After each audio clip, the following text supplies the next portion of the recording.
বন্ধুরা, আজ আবার নিয়ে এসেছি সকালের একটা টিফিন করব, এগ স্যান্ডউইচ। হ্যাঁ, আমি ডিমটা আর আলু সেদ্ধ করে নিয়েছি। তারপর পাউরুটিগুলিকে তাওয়ার মধ্যে ছেঁকে নিয়েছি।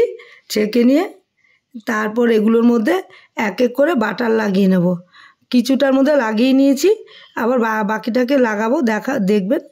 আর লাগিয়ে তারপর পরপর যে সাজিয়ে দেখাবো কি করে পাউরুটিটা সাজাচ্ছি। এই যে এখন লাগিয়ে দিচ্ছি হলো বাটার আমি 4টের মধ্যে লাগিয়ে নেব। লাগিয়ে তারপর ডিম আর আলু, পেঁয়াজ আর টমেটো এগুলি গোল গোল করে কেটে নিয়েছি, ওগুলি দিয়ে দেবো, সাজিয়ে দিয়ে দেখাবো।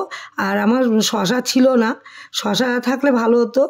আর আপনাদের ইচ্ছা হলে আপনারা শসা দিতে পারেন, আমার শসা ছিল না তাই দিতে পারিনি।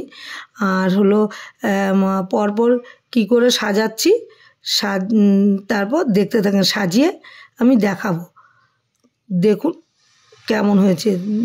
আর এই যে ডিমগুলো সব কেটে টেটে নিয়েছি, ডিম, পেঁয়াজ, টমেটো, আলু কেটে নিয়েছি।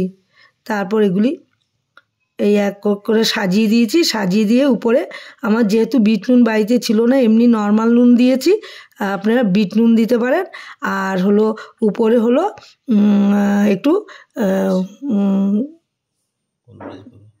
গোলমরিচের গুঁড়ো দিয়ে দেবেন।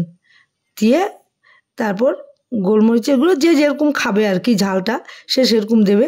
দিয়ে তারপর এই যে এক করে উপরে আবার ওটার মধ্যেও বাটার মাখিয়ে নিয়েছি, এই পাউরুটিটাকে বাটার মাখিয়ে নিয়েছি। এবার উপরে দিয়ে দেবো, আমার ইয়েটা দেওয়া হয়ে গেছে। এবার উপরে পাউরুটিটা দিয়ে দেবো। এই যে পাউরুটিটা দিয়ে এবার কোনাকুনি করে কেটে নেব। আমি কাটিনি, কেটে আমি আবার দেখাচ্ছি কি করে।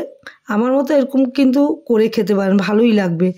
একদম মানে কোনো মশলা বা তেলের কিছু নেই, খেতে দারুণ হয় খেতে। আমার মতো করতে পারেন। ভালো লাগলে লাইক, শেয়ার, কমেন্ট করবেন, সাবস্ক্রাইব করতে একদমই ভুলবেন না।